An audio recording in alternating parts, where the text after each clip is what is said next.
वंदना सर्व उपासकांनी जय मंगल ट्रयाचा मारा तुरे कमबियू सुत सपरतू वरं पनालवत्त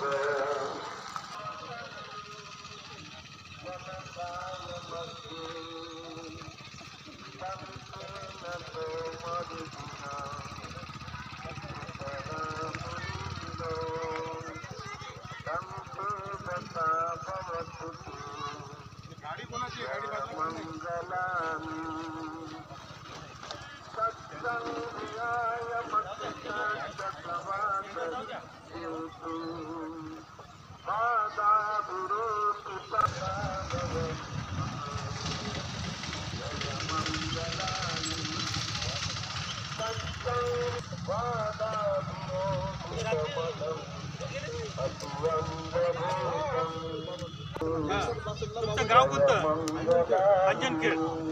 हा भक्तीजी लहान होती म्हणता याच्या वडील समापयन्तो ईदुपदेश विधिना भक्तीजी म्हणा बाबा म्हणून इतवा मुनिंदो. तालुका उमरखेड जिल्हा यवतमाळ द्वारा संचालित 20वी अखिल भारतीय बौद्ध धम्म परिषद आज दुसऱ्या सत्राला सुरुवात होत आहे. दुसऱ्या सर्व सत्राची सुरुवात धम्मध्वजाच्या ध्वजारोहणाने सुरुवात होत आहे. तेव्हा सर्व उपासक उपासिका आणि सर्व जनतेला नम्र विनंती करण्यात येत आहे, आपण सर्वांनी बौद्ध धम्म परिषदेच्या प्रांगणामध्ये उपस्थित व्हावं ही सर्वांना कळकळीची विनंती आहे. धम्मध्वजाचं ध्वजारोहण लागलीच भिक्खू संघाच्या वतीने इथे होत आहे, संपन्न होत आहे. तेव्हा सर्वांनी या धम्मध्वजाच्या कार्यक्रमाला उपस्थित राहावं आणि लागलीच धम्मध्वजाच्या ध्वजारोहणानंतर अखिल भारतीय बौद्ध धम्म परिषदेच्या दुसऱ्या सर्व सत्राला इथे सुरुवात होईल. तेव्हा सर्वांनी या कार्यक्रमाचा सर्वांनी लाभ घ्यावा अशी सर्वांना विनंती करण्यात येत आहे. धम्म परिषद मुळा तालुका उमरखेड जिल्हा यवतमाळ ह्या धम्म परिषदेच्या दुसऱ्या सर्व सत्राला धम्मध्वजाच्या ध्वजारोहणानंतर सुरुवात होत आहे. तेव्हा मी भिक्खू संघाला आणि पूज्य भदंत धम्मसेवकजी महाथेरो संस्थापक अध्यक्ष भारतीय बौद्ध ज्ञानाकर शिक्षण संस्था मुळावा यांना त्रिवार याचना करतो, आपण धम्मध्वजाचं ध्वजारोहण करावं. साधारण चप्पल थोडे काढा बाजूला. सर्वांनी शांतता ग्रहण करावी. धम्मध्वजाचं ध्वजारोहण होत आहे. साधु साधु साधु पालीमध्ये पालीमध्ये म्हणायचं पालीमध्ये पालजीर संघ असं काय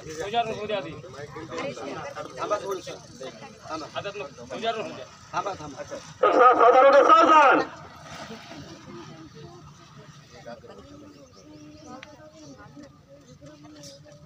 प्रसन्न सर आहेत.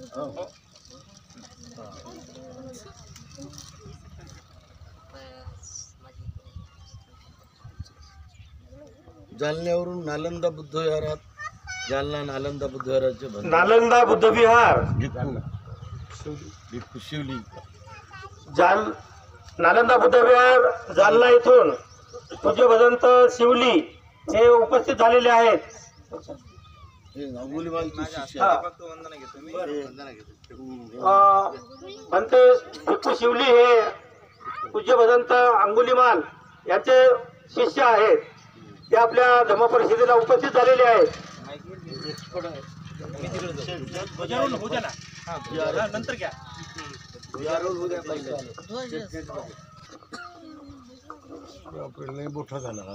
म्हणा सर्वांनी साधू साधू साधू.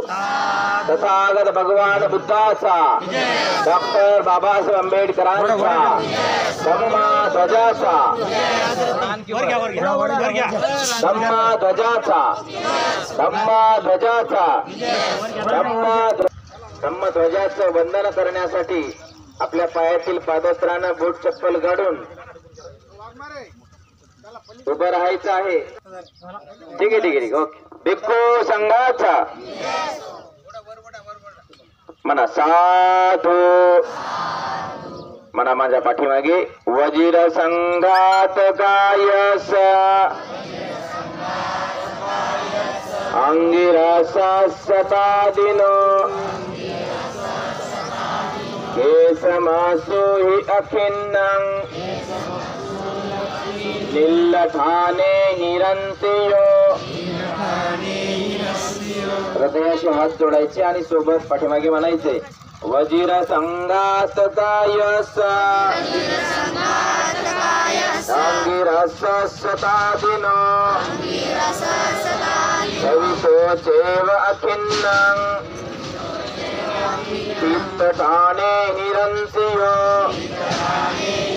तीर्थवन्नानि चरन्ति अनन्तकाशभूतके वजीर संघात कायस अंगिरस सतादिनो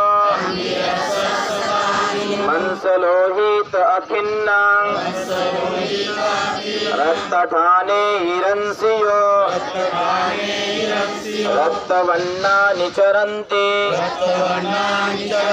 अनन्तकाशभूतके वजीर संघात कायस अंगिरस सतादिनो अटिदन्ति अखिन्नं श्वेतठाने हिरंसियो श्वेतवन्नानि चरन्ति अनन्तकाशभूतके वजीर संघात कायस अंगिरस सतादिनो तेषां शरीरानं नानाठाने हिरंसियो मजिट्टकानि चरन्ति अनन्तकाशभूतके वजीर संघात कायस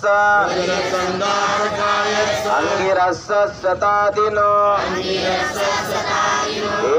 तेषां शरीरानं नानाठाने हिरंसियो अवसराणि चरन्ति अनन्तकाशभूतके वजीर संघात कायस अंगिरस सतादिनो एवं सब्बन्नरंसिः निच्छरन्तं दिशो दिशां अनंत अदो उदंच अमतं व मनोहरं कायेन वाचा चित्तेन अंगिरस्य नमामः कायेन वाचा चित्तेन अंगिरस्य नमामः कायेन वाचा चित्तेन अंगिरस्य नमामः साधु साधु साधु. तथागत भगवान बुद्धाचा, डॉक्टर बाबासाहेब आंबेडकरांचा, धम्मा ध्वजाचा, भिक्खू संघाचा, भिक्खुनी संघाचा, उपासक उपासिकांचा, मुळावा धम्म परिषदेचा साधू साधू साधू. सर्व सामनेनं रांगेनं आपल्या धम्म मंचकावर जावं, भिक्खूनं सुद्धा रांगेनं चलावं, त्यानंतर उपासिकानं आपल्या बाजूने जाऊन बसावं आणि त्यानंतर उपासिकेनं सुद्धा आपल्या बाजूने रांगेनं जाऊन बसावं.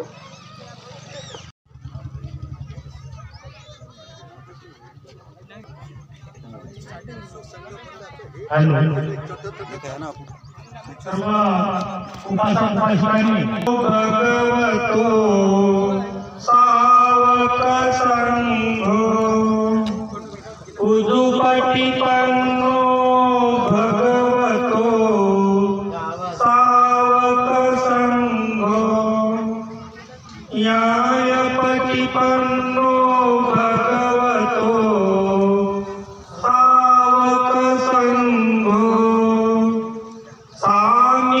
पटिपन्नो भगवतो सावक संघो यदि तं चतारि पुरिसयुगानि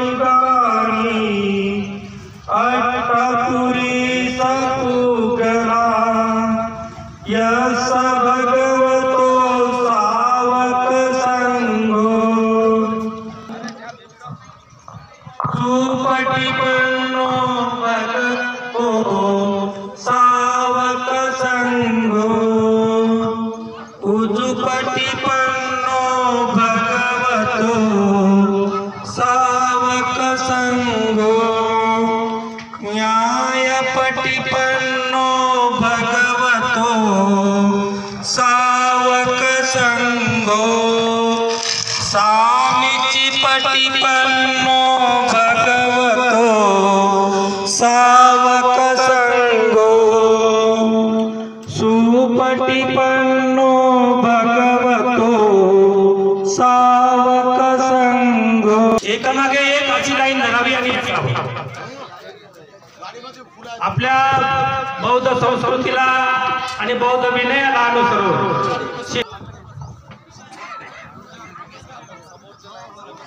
शांतचित्ताने धम्म ग्रहण करावा. खाली बसावं. बौद्ध धम्म परिषदेला उपस्थित असलेले सर्व श्रद्धावान उपासक आणि उपासिका, ही बौद्ध धम्म परिषद आहे, ज्याला बौद्ध साहित्यामध्ये संगती म्हणतात. तर या परिषदेमध्ये प्रामुख्यानं 2 बाबी शिकवल्या जातात, धम्म आणि विनय. भगवान बुद्धाने त्यांच्या श्रावक संघाने जो काही उपदेश केला तो धम्माचा आणि विनयाचा केलेला आहे. धम्म म्हणजे नीतिमत्ता, विनय म्हणजे नियम, याला विनय म्हणतो. आणि म्हणून 2 दिवस या धम्म परिषदेमध्ये आपण विनयाचं सुद्धा तंतोतंत पालन केलं पाहिजे. धम्मदेशना ऐकण्यासाठी बसावं कसं याचे विनय आहेत ना, हे बुद्धाने शिकवलेले आहेत. सर्व बुद्धाने शिकवलं. चालावं कसं, बसावं कसं, झोपावं कसं, खावं कसं, प्यावं कसं, लघवी कशी करावी, संडास कसा करावा, कपडे कसे घालावे, किती, हे सारं बुद्धाने शिकवलं. बुद्ध याचाच अर्थ संपूर्ण ज्ञान, त्याच्या पलीकडे कोणत्याच प्रकारचं ज्ञान नाही. माणसाच्या हिताचं, सुखाचं, दुःखमुक्तीचं. आणि म्हणून आपण 2 दिवस शिस्तीनं बसायला पाहिजे. समोर जे बसत आहेत त्यांनी लाईनीने बसलं पाहिजे, मागच्या आले त्याच्या पाठीमागे बसलं पाहिजे. परिषद घेतली की धम्म परिषद कशी असावी, धम्म परिषदेमध्ये काय झालं पाहिजे. धम्म परिषदेमध्ये केवळ भगवान बुद्धांनी दिलेला मनुष्याच्या कल्याणाचा, हिताचा, सुखाचा, दुःखमुक्तीचा केला पाहिजे.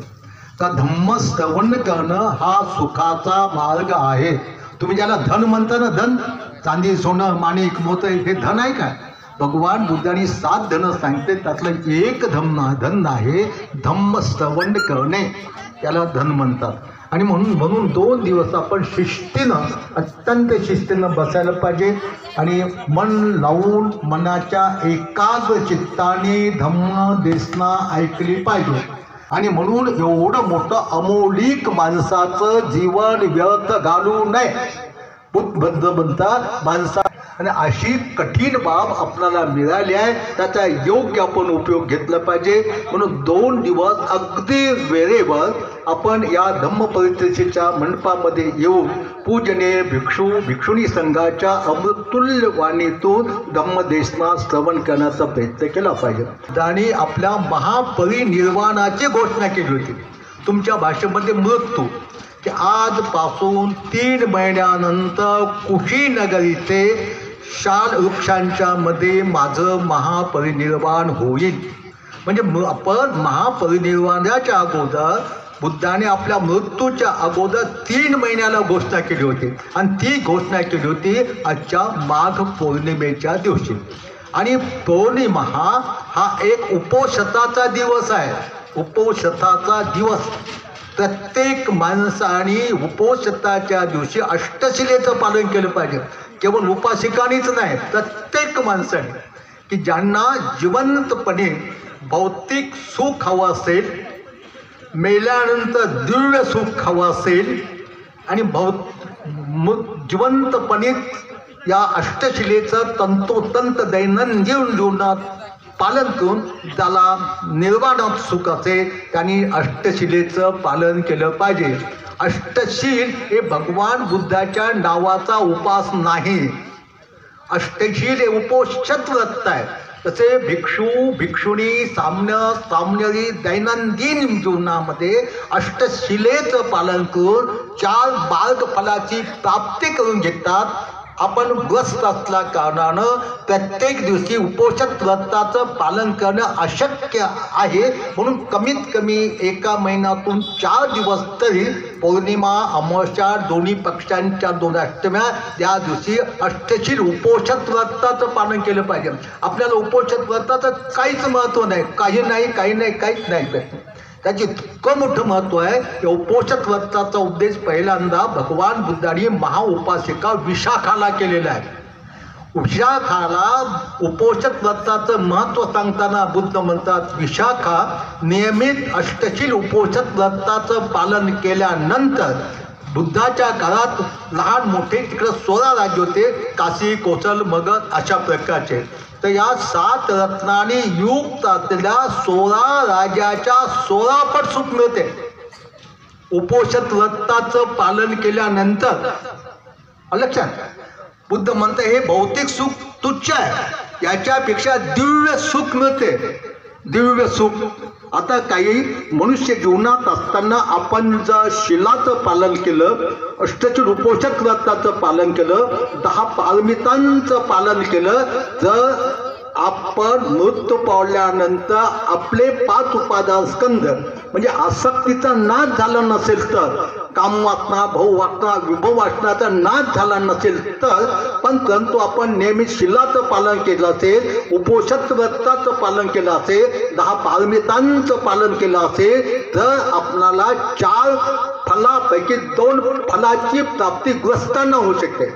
स्तोतापन्न आणि सकृदागामी, आहे की नाही. आणि त्याच्यानंतर आपले जन्माचे कारण ते नष्ट झाले नसतील तरी पण आपण उपोषित व्रताचं पालन केलं असेल तर आपले 5 उपादान स्कंद पुन्हा दिव्य योनीमध्ये उत्पन्न होतात, ज्याला देव योनी म्हणतात. हे देव नाही बस सदा दिसतात ते देव नाही, आलं की नाही. हे चातुर्माराजिक देवता, निर्माणती देवता असे देवतांचे प्रकार आहेत. अशा ह्या देवता रात्रीला भगवान बुद्धाचा उपदेश ऐकण्यासाठी येत असत. दिवसा मनुष्य प्राणी येत असत आणि रात्रीला आपल्या दिव्य तेजानं त्या संपूर्ण जेतवनाला प्रकाशित करून देवता भगवान बुद्धाचा उपदेश ऐकण्यासाठी येत असत. आणि म्हणून आपण बुद्धाच्या गुणाचं स्मरण करताना आपण काय म्हणतो, देव मनुष्याणांग बुद्धो भगवाती, सत्ता देव मनुष्याणांग बुद्धो भगवाती. भगवान बुद्ध देवता आणि मनुष्याचे गुरु आहेत. देवता हे नाहीत बघ तुम्हाला सांगलं आता, आहे की नाही. देवता त्याचा आपणाला काही अभ्यास नाही, माहीत नाही, काही नाही, आहे की नाही. तर अशा तऱ्हेनं अष्टशील उपोषित व्रताचं पालन केल्यानंतर आपण मृत्यू पावल्यानंतर आपले 5 उपादान स्कंद दिव्य योनीमध्ये उत्पन्न होतात. आता ते दिव्य योनीतले सुख अनित्य आहे.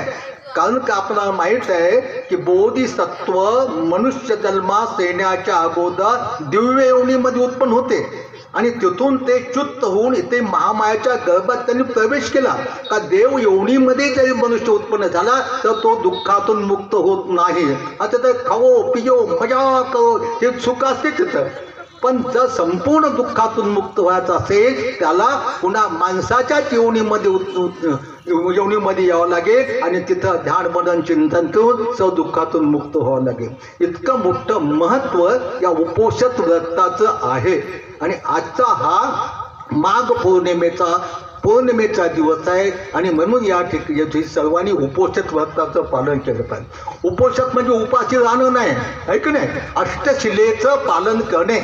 त्या दिवशी प्राण्याची हिंसा करू नये, चोरी करू नये, पती पत्नीने 24 तास ब्रह्मचर्याचं पालन करावं.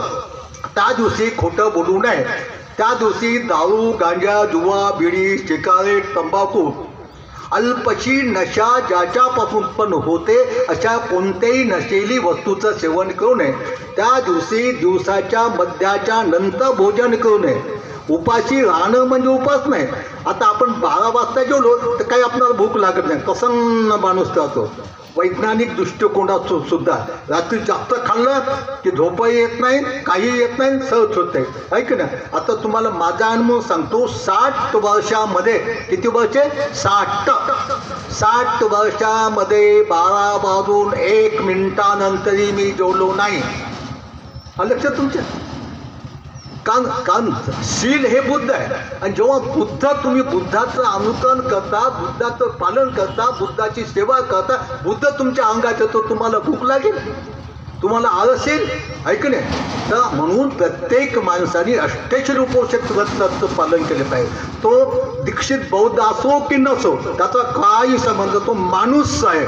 त्याला दुःखातून मुक्त व्हायचं असेल, शोकातून मुक्त व्हायचं असेल, भयातून मुक्त व्हायचं असेल, जन्ममृत्यूच्या चक्रातून मुक्त व्हायचं असेल, माणूस म्हणून जीवन जगायचं असेल, जिथे गेला तिथे सन्मानित व्हायचं असेल, निर्भीडपणे सिंहाप्रमाणे वागायचं असेल, त्यासाठी एकच मार्ग आहे, शिलाचं पालन करणे, आली की नाही. आणि म्हणून आजच्या ह्या माघ पौर्णिमेच्या दिवशी प्रत्येकाने अष्टशिल ग्रहण करून त्या अष्टशिलेचं पालन केलं पाहिजे. आणि मग आपल्या शिलाचा भंग होतो. काही उपासक आपल्या विहारात येतात उपोषिताच्या दिवशी आणि काय म्हणतात, भंतेजी आम्ही रात्रभर गाणे म्हणणार आहोत, गाणेच म्हणतात, ऐक ना. आणि इथं काय सांगलं, नृत्य गीत वादित विस्तुक दस्तन बाला गंध विलेपन धारण मंडन विभूषण ठाणा वेरमणी शिखा पदन समाधी. आम्ही उपोषिता दिवशी नाच गाणे वाद्य गंड पावडर लिपस्टिक कोणते प्रकारचा साज चुणगा करू नये. तर याच्यापेक्षा फार मोठे रत्न आहेत बुद्ध धम्म संघ. ते आपण परिधान केले की माणूस रात्रंदिवस शोभून दिसते. रात्रंदिवस भगवान बुद्ध काय म्हणाले, आकाशात दिवसा सूर्य शोभून दिसतो, रात्रीला चंद्रमा शोभून दिसतो. जेव्हा राजा आपल्या डोक्यावर राज मुटकुट घालतो तेव्हा तो शोभून दिसतो. पण माझा श्रमण, माझा श्रावक शिलाच्या आभूषणानं रात्रंदिवस शोभून दिसतो, रात्रंदिवस, ऐक ना. मेल्यानंतर बी ऐक ना, तुम्ही जे सुगंध लावता ना, कोणता आचरण फितरण नामुकन तमुकन तमुक तमुक, आता इथं तुम्ही बसले आणि हवा इकडे सुटायली तर तुमचा सुगंध इकडे जाईल का? इकडे जाईल. पाठीमागे जाईल का? पाठीमागे जात नाही. पण शिलाचा सुगंध असा आहे, 10 दिशांना दरवळतो, 10 दिशांना जिवंतपणे दरवळतो, मेल्यानंतर दरवळतो, आपल्या सोबत येतो, आपल्या मागे राहतो, ऐक नाही. आता शिलाचा सुगंध, आता विशाखा मेली की नाही, अनाथपिंडक मेला, जीवक मेला, पण त्यांच्या शिलाचा सुगंध आजही ऐक नाही. कारण ते शिलवान होते, दानशूर होते, दयाळू होते. तर हेच माणसाच्या जीवनाचा सुगंध आहे. आणि म्हणून प्रत्येकाने उपोषिताच्या दिवशी अष्टशील उपोषित व्रताचं पालन केलं. त्याच्यापासून काहीच तकलीफ होत नाही, फक्त खूप चांगलं सुख मिळते, शांती मिळते, समाधान मिळते, माणूस निरोगी राहतो, उद्योगशील बनतो, प्रामाणिक बनतो त्या अष्टशिलेचं पालन केल्यानंतर. त्याच्यानंतर त्या दिवशी उच्च आणि महान किमती अशा आसनावर झोपू नये. महान किमती असणं हे आसन हे निर्जीव असते ना, याचा अर्थ जर समजला नाही तर हे माणसाला पेटवते.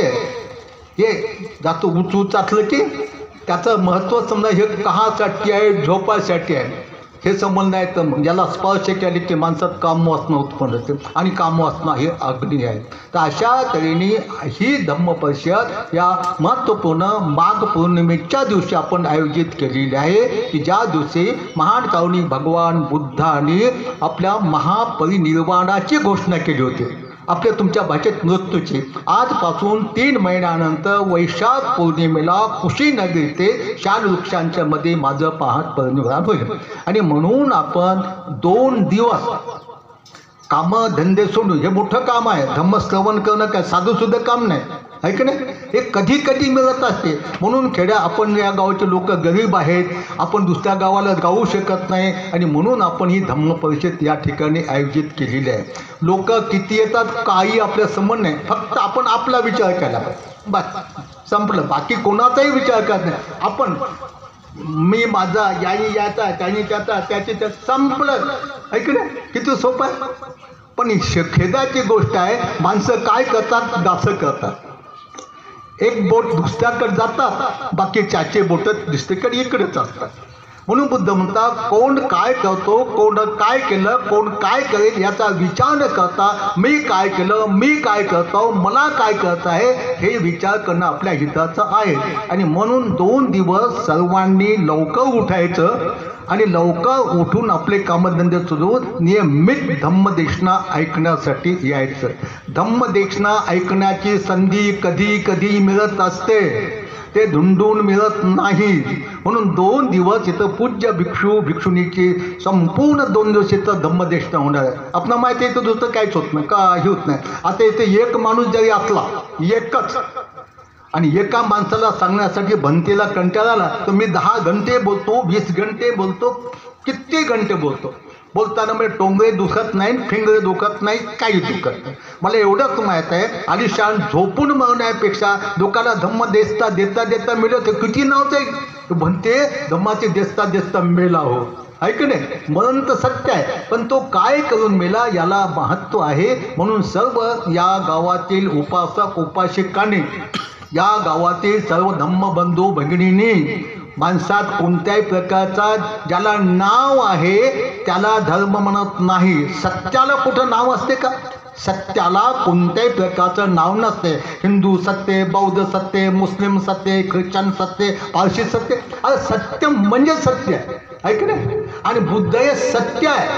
बुद्ध सत्य, बुद्ध हे सत्य आहे. सत्य म्हणजे 4 आर्य सत्य ऐक नाही. आणि म्हणून या गावातील सर्व ग्रस्त लोकांनी या संधीचा फायदा घ्यावा. हा मानव धम्म आहे. माणसानं माणसाच्या जीवनात कसं वागावं ही शिकवणूक याच्यामध्ये आहे. म्हणून सर्वांनी जात नाही, धर्ममान नाही, पंत नाही, देशी नाही, विदेशी नाही, श्रीमंत नाही, गरीब नाही, सर्वांनी 2 दिवसा धम्मदेशना ऐकण्याची संधी मिळाली आहे. ते आपण दवडू नये. कारण तुम्हाला एक सांगतो की बुद्ध जर समजला माणसाला, बुद्धाशिवाय 1 सेकंदही माणूस माणसाचं जीवन जगू शकत नाही. 1 सेकंदही जगू शकत नाही. बुद्ध म्हणजे काय? सचित्त परियोदपनंग येतंग बुद्धानं सांग. आपल्या मनावर, आपल्या मनाला शुद्ध करणे, आपल्या मनावर संयम ठेवणे, आपल्या मनावर ताबा ठेवणे, आपल्या मनाचं दमन करणे ही बुद्धाची शिकवणूक आहे. मनाचं दमन करणं म्हणजे काय? मनाचं दमन करणं म्हणजे काय? म्हणजे आपल्याला राग येऊ नये, द्वेष येऊ नये, लोभ येऊ नये, मोह येऊ नये, वितर्क, विचार, खेद, उद्वेग, पश्चाताप मनात येऊ नये. याला म्हणतात मनाचं दमन थोडक्या शब्दामध्ये. आणि प्रत्येक माणसाला याची गरज आहे. का सर्व व्यवहाराचं उगमस्थान माणसाचं मन आहे. आपण म्हणतो ना, डोळ्यानं पाहतो, कानानं ऐकतो, नाकानं गंध सुंगतो, जिभेनं, नाही तसं ते आहे की नाही. तसं नाही ते. डोळ्यानं, हे डोळे जरी पाहतात पण डोळ्यांनी त्या डोळ्याचा विषय रूप याला स्पर्श करून या डोळ्याच्या ठिकाणी चक्षु विज्ञान जेव्हा उत्पन्न होईल तेव्हाच आपला समोरची वस्तू दिसते, नाही तर दिसत नाही. आणि लक्षात तुमच्या तेव्हा नाही तर दिसत नाही. डोळे उघडे ठेवू नये. पण आपलं मन दुसरीकडेच आहे. डोळे उघडे मन दुसरं. आता मी तुम्हाला इकडे पाहलो, तिकडे हे समोरचे माणसंही मला दिसत नाहीत. आहे का नाही. म्हणून चालता चालता कधी कधी आपल्या लेकराला ठोस लागते. मग माय म्हणते तुझ्या डोळ्यात काय माती पडले काय पुढे कामून काढलं नाही, त्याचं मन कुठंच काय असते ते. तर अशा तऱ्हेनं हे माणसाच्या कल्याणाचं हिताचं सुखाचं ज्ञान आहे. चालताना कसं चालावं, बसताना कसं बसावं. आपण कासं करून बसलो आहे का नाही, जेवताना कासं करून बसतो. निरोगी असताना बाय म्हणते माणसासारखं बसणार म्हणते का माय, काय की नाही. तर अशा तऱ्हेनं हा मानवधम्म आहे. याच्यात मानवधम्माची शिकवणूक आहे. आणि म्हणून तुम्ही बुद्धांग शरणं गच्छामि म्हणू नका, स्वतःला बौद्धही म्हणू नका. पण बुद्धानं आपल्या कल्याणासाठी जो उपदेश केला तो उपदेश ऐकून तुम्ही माणूस बना, तुम्ही सुखी बना. हेच बुद्धाला अपेक्षित होतं. बुद्धाला आपले अनुयायी करणं अपेक्षित नव्हतं. तर अशा तऱ्हेने या उद्देशानं आपण 2 दिवसाची धम्म परिषद आयोजित केलेली आहे.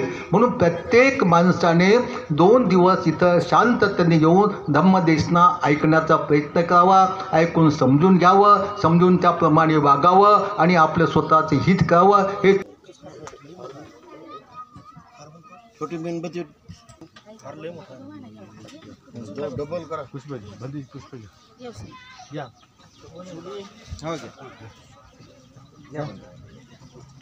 या बनते.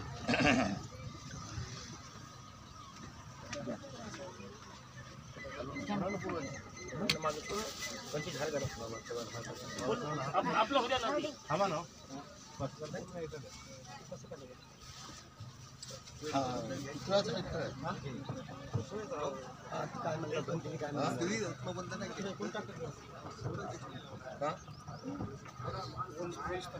भगवान बुद्ध व बोधिसत्व डॉक्टर बाबासाहेब आंबेडकर यांच्या प्रतिमांना पुष्प माल्यार्पण अर्पण केले जात आहे. आणि त्यानंतर ज्या महिलांनी पुरुषांनी अष्टशील ग्रहण केले त्यांना अष्टशील प्रदान केले जाईल. जे उपासक पंचशील धारक आहेत त्यांना पंचशील दिला जाईल. या ठिकाणी भिक्खू संघाच्या वतीने आपल्या आदर्श महापुरुषांची पूजा होत आहे. पुष्प माल्यार्पण, दीप आणि धुपाचं प्रज्वलन करून प्रथमतः सामुदायिक त्रिरत्न वंदना होईल.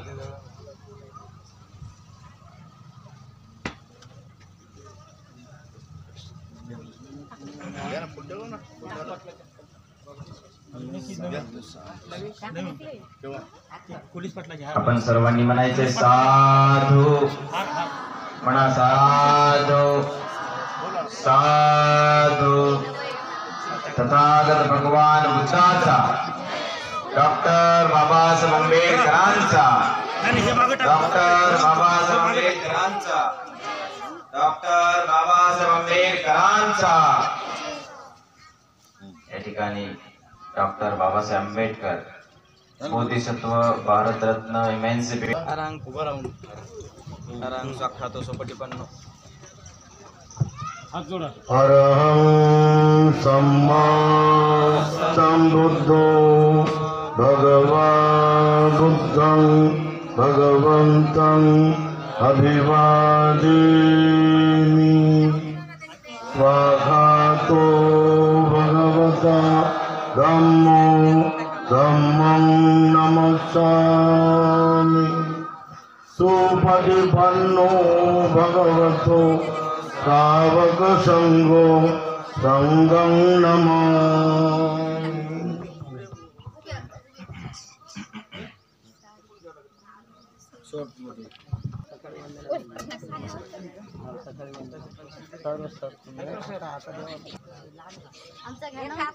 आमचा राहिला की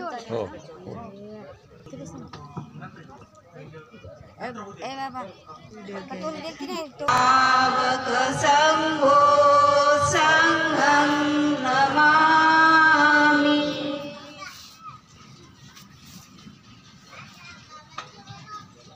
अन्ते द्वारतेन मय्या पत्तं सबपराधं क्षमतु मे बन्ते. द्वितीयंपि उकासवन्दामि बन्ते. द्वारतेन मय्या पत्तं सबपराधं क्षमतु मे बन्ते. द्वितीयंपि उकासवन्दामि बन्ते. द्वार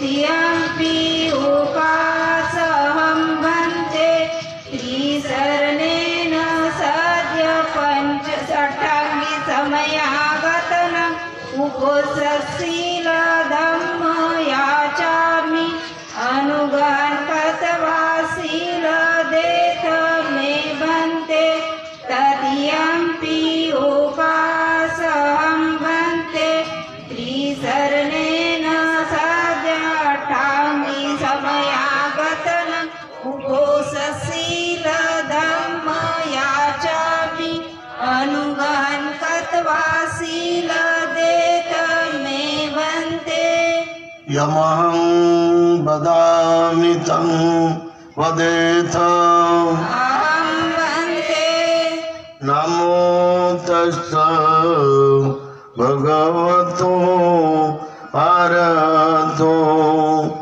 सम्मा सम्बुद्धस्स नमो तस्स भगवतो अरहतो सम्मा सम्बुद्धस्स नमो तस्स भगवतो अरहतो सम्मा सम्बुद्धस्समि धम्मं शरणं गच्छामि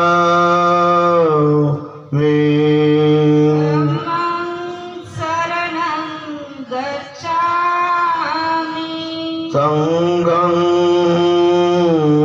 शरणं गच्छामि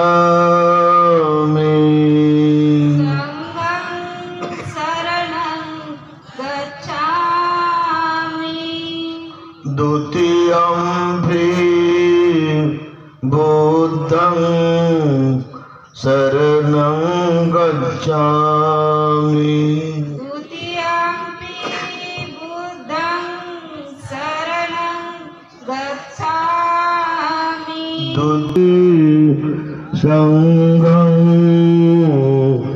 शरणं गच्छामि द्वितीयंपि संघं शरणं गच्छामि तृतीयं विद्याताई नरवाडे ह्या बाहेरगावून आलेल्या आहेत. त्या संपूर्ण भिक्खुनी संघाचं स्वागत करतील. ह्या धम्म परिषदेच्या नियमाप्रमाणे फक्त एकच उपासक आणि एकच उपासिका संपूर्ण उपासकांच्या वतीने आणि उपासिकांच्या वतीने संपूर्ण जगाच्या उपासकांच्या वतीने हे स्वागत होत आहे. तेव्हा सर्वांनी श्रीवार साधू म्हणा. साधू साधू साधू.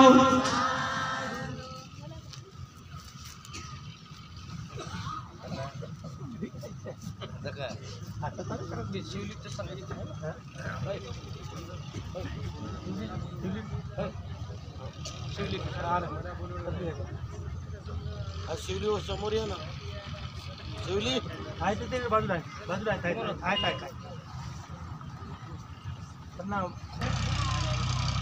पूज्य भदंत शिवली हे अंगुलीमाल महाथेरो यांचे शिष्य आहेत.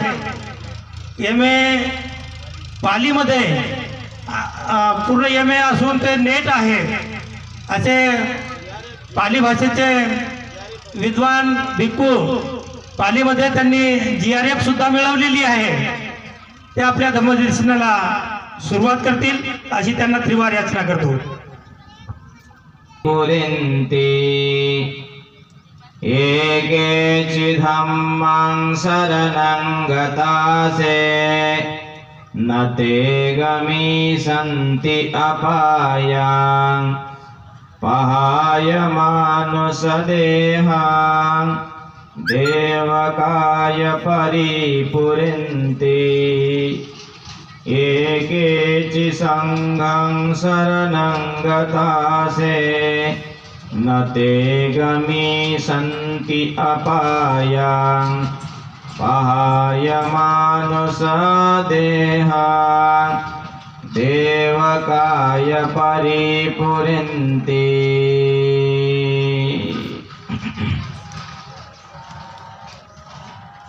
तथागत भगवान बुद्ध ज्यांनी आम्हाला शांतीचा मार्ग दिला, ज्यांनी जगाला अहिंसा दिली, ज्यांनी जगाला प्रेम आणि करुणेचा महामंत्र दिला, असे शास्ता तथागत भगवान बुद्ध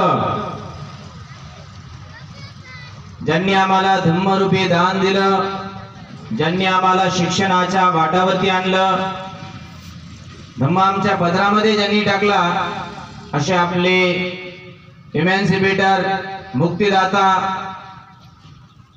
बोधिसत्व, परमपूज्य भारतरत्न डॉक्टर बाबासाहेब आंबेडकर, आमचे आचार्योपाध्याय पूज्य भदंत अंगुलीमाल शक्तिपुत्र महास्थवीरजी, आणि त्याचबरोबर संपूर्ण भिक्खू संघ, त्यामध्ये पूज्य भदंत धम्मसेवकजी महास्थवीर, पूज्य भदंत खेमधम्मोजी महास्थवीर, पूज्य भदंत सत्यपालजी महास्थवीर, या सर्व भिक्खू संघाला माझा शिरसाष्टांग पंचांग प्रणाम, शिरसाष्टांग अभिवादन वंदन। त्याचबरोबर मुळावा संचालित जो श्रामणेर संघ आहे त्यांना देखील शुभाशीर्वाद। आणि आपण सर्वजण या ठिकाणी मुळावा धम्म परिषदेसाठी, विशेष म्हणजे मुळाव्याच्या या 20व्या धम्म परिषदेनिमित्त आपण सर्वजण एकत्र जमलो आहोत। प्रत्येकाच्या जीवनामध्ये धम्म परिषद अटेंड करणे फार महत्त्वाचं असतं। धम्म म्हणजे काय आणि परिषद म्हणजे काय हे आपण समजायला पाहिजे, समजून घ्यायला पाहिजे। म्हणतेनी आत्ताच आपल्याला प्रस्तावना भाषण करताना, उपदेश करताना सांगितलं की माणूस कशाने चमकतो, कशाने चमकतो माणूस? शिलाने। कशाने चमकतो? शिलाने। आपण दागदागिने घातल्याने लोक आपल्याकडे बघतात, परंतु शिलाचा दागिना आपल्या माथी जर लावला, शिलाचा दागिना जर आपल्या शरीरावर आपण चढवला, तर लोक आपल्याला सन्मान करतात, मान देतात, अभिमान करतात आणि अभिवादन देखील करतात। म्हणून आपण शीलवान झालं पाहिजे। धनवान होण्यापेक्षा बुद्ध म्हणतात शीलवान व्हा, धन तुमच्या घरी पाणी भरेल। निर्धन राहण्यापेक्षा शीलवान व्हा, तुमच्या घरी धन देखील पाणी भरेल।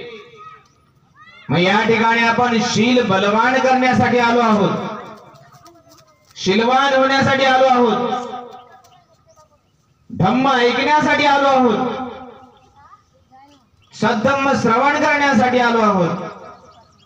ज्या परिषदेमध्ये शील पालन करणारी लोक असतात त्या परिषदेला धम्म परिषद म्हणतात। ज्या ठिकाणी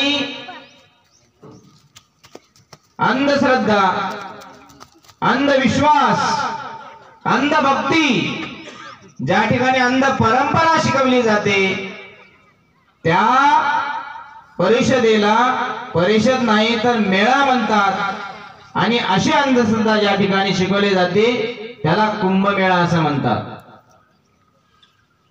हे स्वरूप आपलं कुंभमेळ्याचं स्वरूप आहे का? बिलकुल नाही।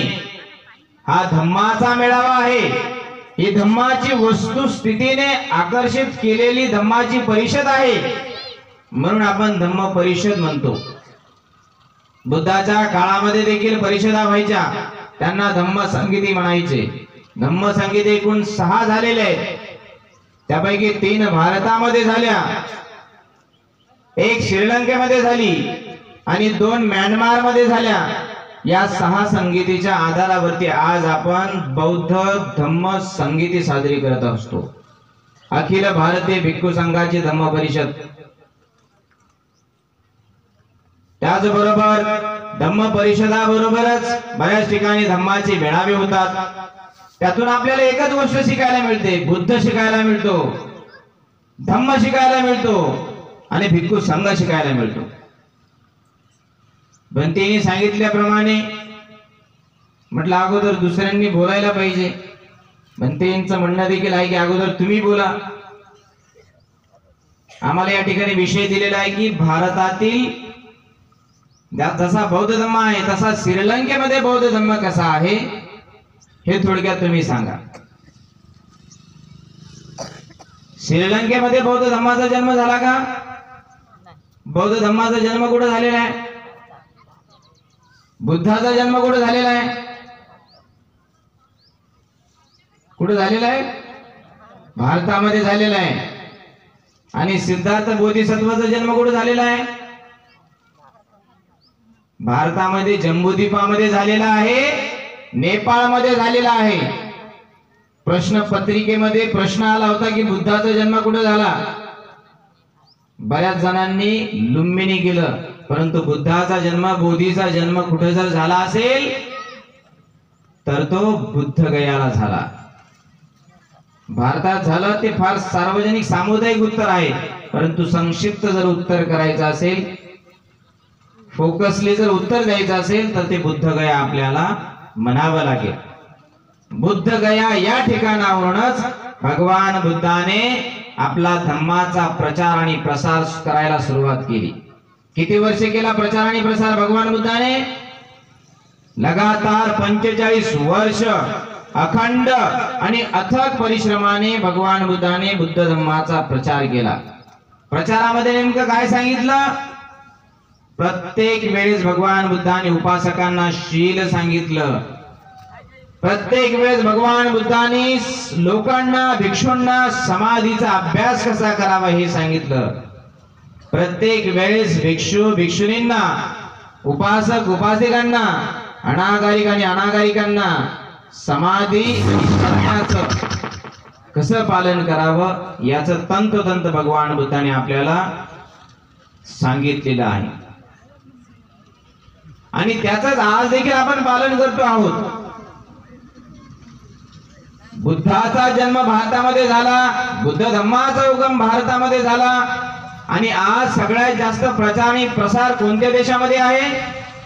श्रीलंका देशामध्ये आहे, थायलंड देशामध्ये आहे, बर्मा म्हणजे म्यानमार देशामध्ये जी सुवर्णभूमी म्हटल्या जाते त्या देशामध्ये आहे. अमेरिका देशामध्ये देखील आणखी उत्तरोत्तर बौद्ध धर्माचा प्रचार आणि प्रसार होत आहे. आणि बघता बघता आज आपल्या भारतामध्ये देखील, महाराष्ट्रामध्ये देखील सगळ्यात जास्त झपाट्याने कोणत्या धर्माचा, धम्माचा प्रचार जर होत असेल तर तो एकमेव धम्म म्हणजे बुद्धाचा धम्म आहे. सगळ्यात जास्त. म्हणूनच भगवान बुद्धाचे जगामध्ये सगळ्यात जास्त पुतळे आहेत. जरी आपण मूर्तीपूजक नसलो, मूर्ती भंजक जरी नसलो तरी आपण गुणपूजक आहोत. म्हणून भगवान बुद्धाच्या गुणाची पूजा होते. सगळ्यात जास्त उंच पुतळा चीन मध्ये आहे. सगळ्यात जास्त पुतळा उंच जपानमध्ये देखील आहे. परंतु ज्या भारताने बुद्ध दिला त्या भारतामध्ये बुद्ध नामशेष केला जातो आहे, फोडलेला जातो आहे.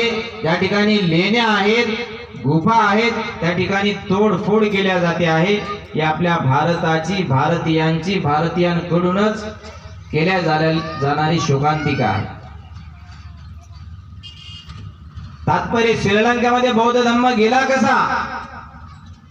श्रीलंकेमध्ये बौद्ध धम्माचा प्रचार आणि प्रसार कुणी केला? श्रीलंकेमध्ये पहिला भिक्षू बौद्ध धम्माच्या प्रचार आणि प्रसारासाठी कुणी पाठवला? श्रीलंकेमध्ये आज देखील प्रचार आणि प्रसाराच्या पाठीमागे बॅकग्राऊंड, पार्श्वभूमी कोणाला मानल्या जातं? याचा जर आपण आढावा घेतला तर सर्वस्वी श्रीलंकेमध्ये बौद्ध धम्माचा प्रचार आणि प्रसार करण्यासाठी एकमेव व्यक्ती जिम्मेदार आहे, ती म्हणजे महेंद्र. तुम्हाला एवढंच माहिती असेल, महेंद्र बाहुबली. परंतु त्या काळामध्ये महेंद्र हा कुणाचा मुलगा होता? सम्राट अशोकाचा. आणि मुलगी कोण होती? संघमित्रा. त्या काळामध्ये सम्राट अशोकाने 8ही दिशेला, 8ही राज्यात, देशामध्ये सम्राट अशोकाने ठिकठिकाणी भिक्षू पाठवले. महाराष्ट्रामध्ये महाकोठीत पाठवले, सुवर्णभूमीमध्ये काही भिक्षू पाठवले, सोन आणि उत्तर त्यांचं नाव, ब्रह्मदेशामध्ये आणि त्याचबरोबर ताम्रपर्णी म्हणजेच सिलोन म्हणजेच आजच्या भाषेमध्ये श्रीलंका या देशामध्ये देखील भिक्षू पाठवले.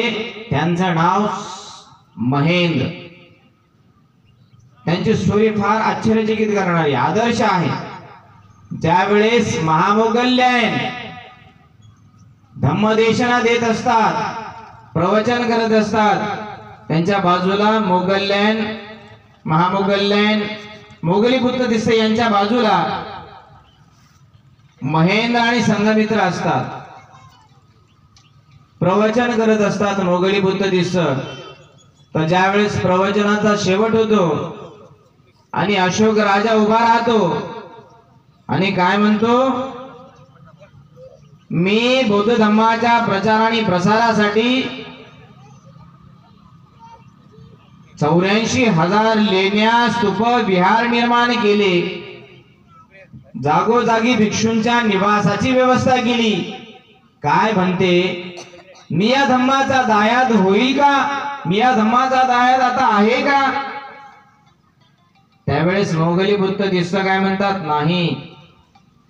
किती मोठी भौतिक संपदा उभी केल्याने धम्माचा दायाद कुणी होत नाही. धम्माचा जर तुम्हाला दायाद व्हायचा असेल तर स्वतःच्या पोटचा गोळा तुम्हाला धम्मासाठी दान द्यावा लागेल, तेव्हा तुम्ही धम्माचे दायाद व्हाल. हे ज्यावेळेस ते ऐकतात, सम्राट अशोक ऐकतात, त्यावेळेस बाजूला उभे असलेल्या महेंद्राला ते म्हणतात, काय महेंद्रा, तू भिक्षू होण्यास तयार आहेस का? तो एका क्षणार्धात विचार करून म्हणतो, हो, मी भिक्षू होण्यास तयार आहे. आणि तत्क्षणी त्याला श्रामणेर भिक्षूची दीक्षा आणि उपसंपदा मोगली बुद्ध देतात. काही दिवसाचं प्रशिक्षण करतात आणि त्यानंतर त्यांना श्रीलंका या देशामध्ये बौद्ध धर्माच्या प्रचार आणि प्रसारासाठी पाठवतात. ज्यावेळेस श्रीलंकेमध्ये महेंद्र जातात, त्यावेळेस फक्त महेंद्र काही रूपाने जात नाही, तर महेंद्रासोबत बुद्ध देखील जातात, महेंद्रासोबत धम्म देखील जातो आणि महेंद्रासोबत काही भिक्षू देखील त्यांच्या सोबत जातात. आणि अनुराधापूर या ठिकाणी ते वास्तव्याला राहतात, त्या ठिकाणी ते उतरतात आणि अनुराधापूर त्या ठिकाणी प्रथम बौद्ध धर्म प्रतिष्ठित करतात आणि त्या ठिकाणाहून संबंध त्या श्रीलंका देशामध्ये ताम्रपर्णी तत्कालीन नाव होतं, त्या देशामध्ये संपूर्ण बौद्ध धर्माचा प्रचार आणि प्रसार करतात. बघता बघता राजा देखील आकर्षित होतो, बघता बघता तेथील राणी देखील आकर्षित होते आणि बघता बघता राजकुमार राजकन्या त्या देखील त्या ठिकाणी आकर्षित होतात आणि बौद्ध धर्माचा स्वीकार करतात आणि संबंध श्रीलंका देश बौद्ध बनतो. काही वर्षामध्ये श्रीलंका देश बौद्ध बनतो. इतके वर्ष देखील लागत नाही. आपल्याला किती वर्ष लागले? 68 वर्ष. तरी आपण सख्खे पक्के बौद्ध झालो का? नाही. आपल्याला पंचशील काय तेच माहिती नाही. आपल्याला पंचशील याचना म्हणा म्हटलं ते पण आपण चुकीच्या अर्धवट म्हणतो. पंचशील याचना क्षमा याचना म्हणतात, आपण बऱ्याच चुका त्रुटी आपल्याला दिसून येतात. बौद्ध धर्माचे खरे आपण पाईक आहोत का? बौद्ध धर्माचे खरे आपण उपासना करणारे उपासक उपासिका आहोत का? याचा आपण थोडासा विचार केला पाहिजे. श्रीलंकेच्या दृष्टीने, श्रीलंकेच्या तुलनेने सांगायचं तात्पर्य मला हे नाही की तुम्ही सर्व आपण सर्व काहीच काम केलं नाही, निरर्थक आहोत, 68 वर्षामध्ये आपण काही कमावलंच नाही, सगळं आपण गमावलं असं बिलकुल नाही. जसं म्हणतात की जे अमेरिकेने 100 वर्षामध्ये केलं तेवढं जपानने 10 वर्षामध्ये केलं. म्हणून आज जपान अमेरिकेला टक्कर देणारा देश आहे. ऑटोमोबाईल मध्ये म्हणा, सगळ्या दृष्टीनं सगळ्या गोष्टीनं जपान पुढे आहे. तसंच मला देखील असं मला वाटतं की जी प्रगती आपली 100 वर्षापूर्वी 1947 ला झाली, ती 1947 नंतर म्हणा किंवा 1956 नंतर म्हणा, 100 वर्षात जेवढी आपली प्रगती झाली नाही, 1000 वर्षात जेवढी आपली प्रगती झाली नाही, तेवढी प्रगती आपली या 10 वर्षामध्ये, 50 वर्षामध्ये, 68 वर्षामध्ये आणि काही दिवसानंतर 100 वर्षामध्ये जेवढी आपली प्रगती होईल ती अफाट राहील. शिक्षणामध्ये राहील, धम्मामध्ये राहील, राजकारणामध्ये राहील, अर्थकारणामध्ये राहील, प्रत्येक गोष्टीमध्ये आपला समाज हा पुढारलेला राहील. हे वैशिष्ट्य आहे. जर आज आपण अंधश्रद्धेच्या गर्तेत जर सापडलेलो असतो तर आज आपली अस्पृश्य म्हणून गणना झाली असती आणि परिणामी आपल्याला बौद्ध धर्म मिळाला नसता आणि आजही आपला समाज नारकीय जीवन जगत राहिला असता. सांगायचं तात्पर्य हे की श्रीलंकेमध्ये जसा बौद्ध धर्म वाढला फोफावला, तसंच भारतामध्ये बीजारोपण करणारे आपले डॉक्टर बाबासाहेब आंबेडकर आहे, त्यांची आपण नेहमी कृतज्ञता बाळगली पाहिजे. त्यांनी जे जे आपल्याला आदेश दिलेले आहेत, त्यांनी जे जे आपल्याला उपदेश दिलेले आहेत, त्यांनी जे आपल्याला भारतीय संविधान दिलेलं आहे, त्यांनी जे आपल्याला लिखाणातून पुस्तकं दिलेली आहेत, त्यांच्या ज्या 22 प्रतिज्ञा दिलेल्या आहेत, त्यांनी जे 14-15 ऑक्टोबर 56 ला ज्या प्रतिज्ञा आणि पंचशील घेतल्या आहेत, त्याचा आपण पालन तंतोतंत करायला पाहिजे. तेव्हा खऱ्या अर्थाने आदर्श आपण बौद्ध होऊ. अन्यथा भारतीयांनी बौद्ध धर्म वाटवला असं कदापिही होणार नाही, याची आपण काळजी आणि दक्षता घ्यायला पाहिजे, असं नेहमी बाबासाहेब आपल्या समाजाला ठासून सांगायचे. ज्याप्रमाणे श्रीलंकेमध्ये बौद्ध धर्म आला, त्याच पद्धतीनं अमेरिकेमध्ये देखील बौद्ध धर्म गेला. त्याच पद्धतीनं आज आशिया खंडाच्या प्रत्येक देशामध्ये बुद्ध पोहोचला. आशिया खंडातला असा एकही देश नाही ज्या देशामध्ये बुद्ध नाही. मग ते मुस्लिम देश असो, मग ते ख्रिश्चन देश असो किंवा दुसरे कोणतेही देश असो, त्या प्रत्येक देशामध्ये आशिया खंडामध्ये बुद्ध पोहोचला. नवे आशिया खंडामधून 7ही खंडामध्ये बुद्ध पोहोचला. मग ते आर्टिक असो, अंटार्क्टिका असो, ऑस्ट्रिया असो, ऑस्ट्रेलिया असो, साऊथ नॉर्थ अमेरिका असो किंवा रशिया असो, या 7ही खंडामध्ये बुद्ध पोहोचला. आणि ज्या खंडामधून बुद्ध पोहोचला त्या खंडाला आशिया म्हणतात. ज्या देशाने बुद्ध दिला त्या देशाला भारत म्हणतात. ज्या खंडामध्ये भारत आहे त्याला आशिया म्हणतात. आणि म्हणूनच या कारणास्तव आशियाचा प्रकाश जर कोण असेल तर तो म्हणजे भगवान बुद्ध आहे.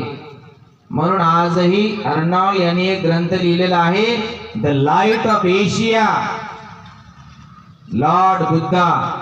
आशियाचा प्रकाश जर कोणी असेल तर तो दुसरा कोणीच नाही, महावीरही नाही आणि रामकृष्णही नाही, केवळ आणि केवळ भगवान बुद्ध आहे. टीका करायची नाही.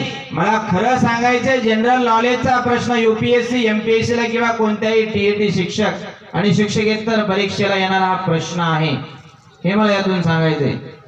म्हणून माझ्या गाडीवरती देखील मी नाव टाकलेले, the light of Asia, lord Buddha. आशियाचा प्रकाश आणि त्या प्रकाशाच्या अंतर्गत आपण आहोत.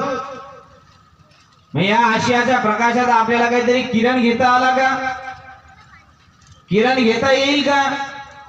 असं आपण सकारात्मक आणि आशावादी थोडासा विचार करायला पाहिजे.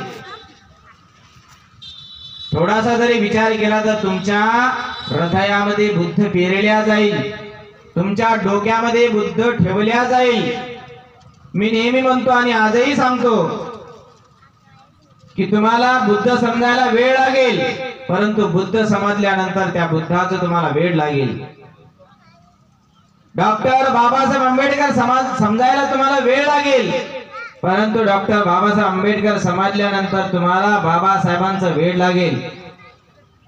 माता रमाई समजायला तुम्हाला तिचा त्याग आणि बलिदान समजायला वेळ लागेल, परंतु समजल्यानंतर त्या माता रमाईचा त्याग आणि बलिदान आपल्या संसारामध्ये उतरण्यासाठी रमाईचं वेळ लागेल.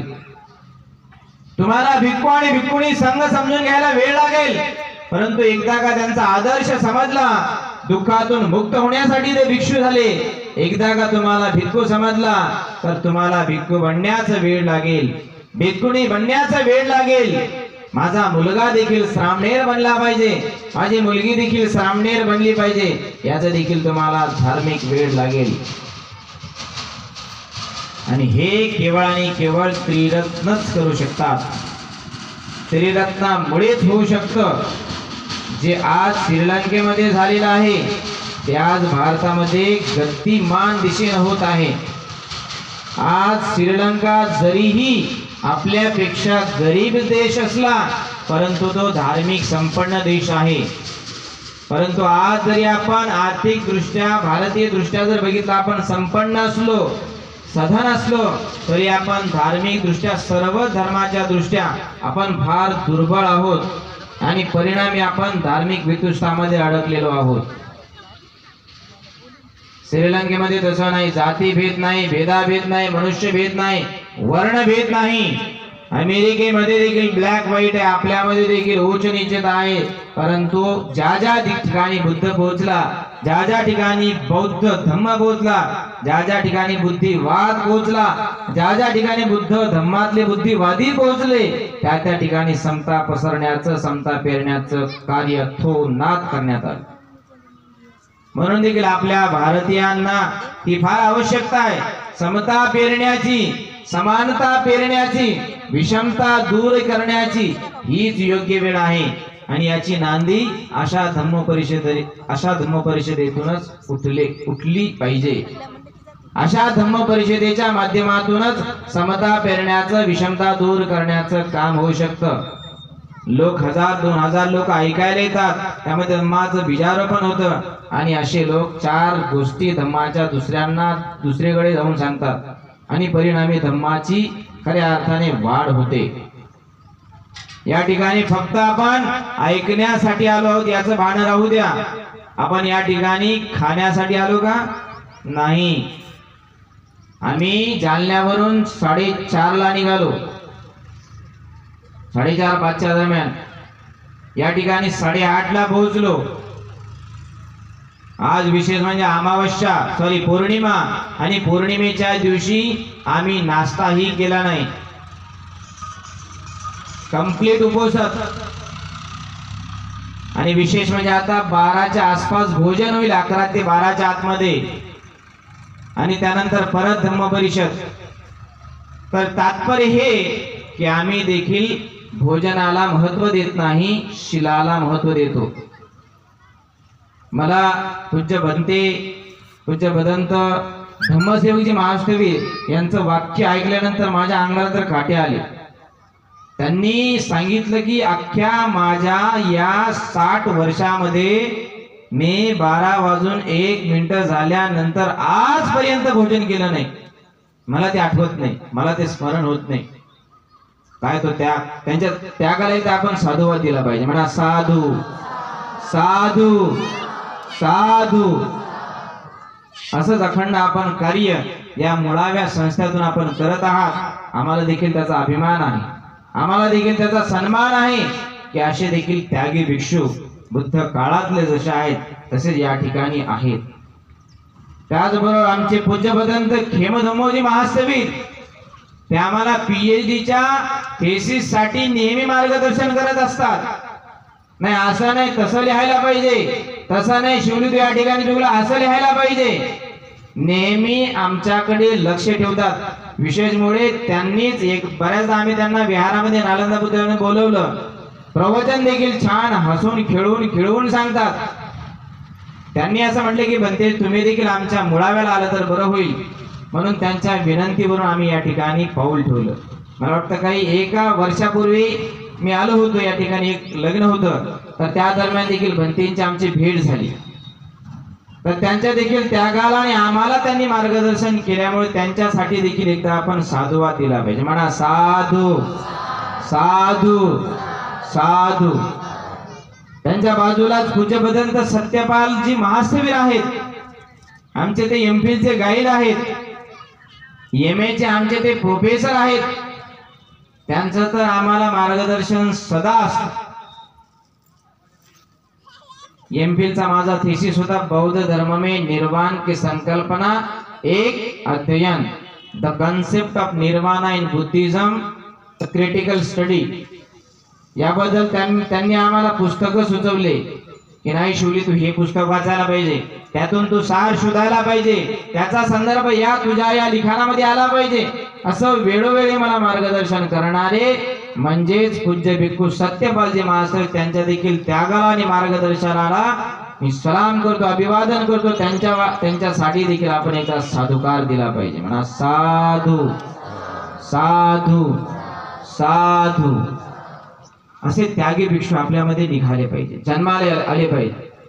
बऱ्याचदा मी देखील सांगतो की आपल्याकडे जर 3 मुलं असतील, 4 मुलं असतील तर एक मुलगा धम्माला दिला पाहिजे, एक मुलगा देश सेवेसाठी दिला पाहिजे, एक मुलगा प्रशासकीय शासकीय सेवेसाठी आपण दिला पाहिजे.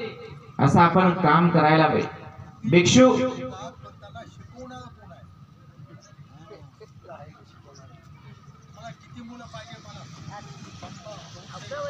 चला आमच्या नागेवाडी बुद्ध विहारामध्ये या. भंतेजी म्हणतात की मुलं तुम्ही देण्याची घोषणा करत आहात, मुलं द्यायला तयार आहात, परंतु शिकवायला कोण आहे? आमचं नालंदा बुद्ध विहार 3 एकर मध्ये आहे. 200 उपासक राहतील, खाण्यापिण्याची व्यवस्था होईल अशी व्यवस्था आहे. ज्यांना कुणाला व्हायचे सामनेर महिना 3 महिना नंतर त्यांची 5 वर्ष प्रशिक्षण आणि त्यानंतर उपसंपन्न भिक्षू म्हणून या ठिकाणी प्रशिक्षण दिले जाईल. मी अशी घोषणा करत नाही, तर मी सांगत आहे जे जे इच्छुक असतील ते कॉन्टॅक्ट करतील. तर असो भंतेजींच्या या सूचनेचं आदेशाचं मी अनुमोदन करतो की आपण देखील तयार व्हायला पाहिजे. तुम्ही देखील तुमचा पैसा भिक्षूंची कुटी निर्माण करण्यासाठी दिला पाहिजे. भिक्षूंचं विहार जर डागडुजीला आला असेल तर तुम्ही रंगरगोटी त्यासाठी खर्च करायला तयार असलं पाहिजे. भंतेजींच्या चरणावर तुम्ही लाखो रुपयाचे पैसे वाहिले पाहिजे. भंतेजींच्या भोजनासाठी तुम्ही अतोनात कष्ट केले पाहिजे. या मताचा मी देखील आहे. तात्पर्य मला हे सांगायचे की आपल्या भारत देशामध्ये प्रचार आणि प्रसार झपाट्याने झाला आणि झपाट्याने होत देखील आहे. आपण जर एकदा श्रीलंकेला जाल तर आपल्याला त्याची महत्ता आणि महत्व समजेल. आज ज्याप्रमाणे आपल्या भारत देशामध्ये डॉक्टर बाबासाहेब आंबेडकरांना बुद्धानंतर बोधिसत्व म्हणून मानतात, महत्व देतात, त्याच पद्धतीने श्रीलंका देशामध्ये बुद्धानंतर द्वितीय बुद्ध म्हणून महामहेंद्र यांना पाहिलं जातं, महेंद्र यांच्याकडे पाहिलं जातं. बुद्धाच्या तुलनेमध्ये त्या ठिकाणी महेंद्राला मानल्या जातं, कारण की त्या ठिकाणी महेंद्राने बुद्ध धम्माची पेरणी केली. आणि त्या पाठोपाठच त्यांची भगिनी देखील संघमित्रा, ज्या ठिकाणी संघमित्रा बघा कितीतरी आहेत. मी आजपर्यंत महाराष्ट्रामध्ये नाही भारतामध्ये भिक्षुणी संघ कुठंच बघितला नाही, परंतु मुळावे या ठिकाणी भिक्षुणी संघ बघत आहे, श्रामणेरी संघ बघत आहे. काय त्या मुलींचा त्याग आहे. आज जर मी एखाद्या मुलीला म्हणलं भिक्षुणी व्हायचं का, ती म्हणते हो, परंतु भिक्षुणी होण्यासाठी मुंडन करावे लागेल, चप्पी करावी लागेल, ती म्हणते नाही. किती शोकांतिक आहे. परंतु या आज मायमावल्या 10, 15, 20, 30 वर्षाच्या या नवयुवती आपला संसाराचा थोडासा वेळ काढून, घराचा थोडासा वेळ काढून शिक्षणासाठी त्याचबरोबर धम्माच्या प्रशिक्षणासाठी वेळ देतात. या सर्व श्रामणेर आणि श्रामणेरासाठी पुनश्च एकदा आपण साधुवाद दिला तर बरं होईल. साधू साधू साधू. तर असो या ठिकाणी बऱ्याच आपल्याला संघमित्रा देखील आणि महेंद्र देखील पाहायला भेटत आहेत. या ठिकाणी मी तर नागसेन आणि मिलिंद देखील पाहतो आहे. असंच आपल्याला आपल्या घरचं विहाराचं वातावरण थोडं थोडं तयार करता आलं पाहिजे. तेव्हा गरजणारा आहे पण बरसणारा नाही. पण धम्मदेशला देणारे व्यक्ती कधी काळी गरजणारे असतात, बरसणारे असतात. कॅलेंडर पर तो म्हणजे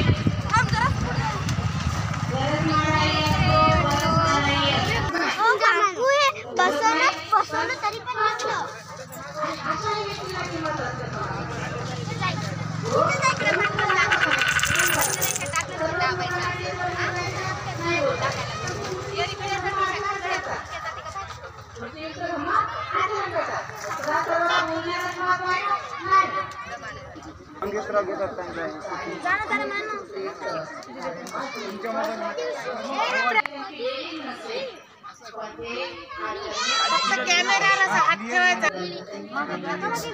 त्याचा भारीचा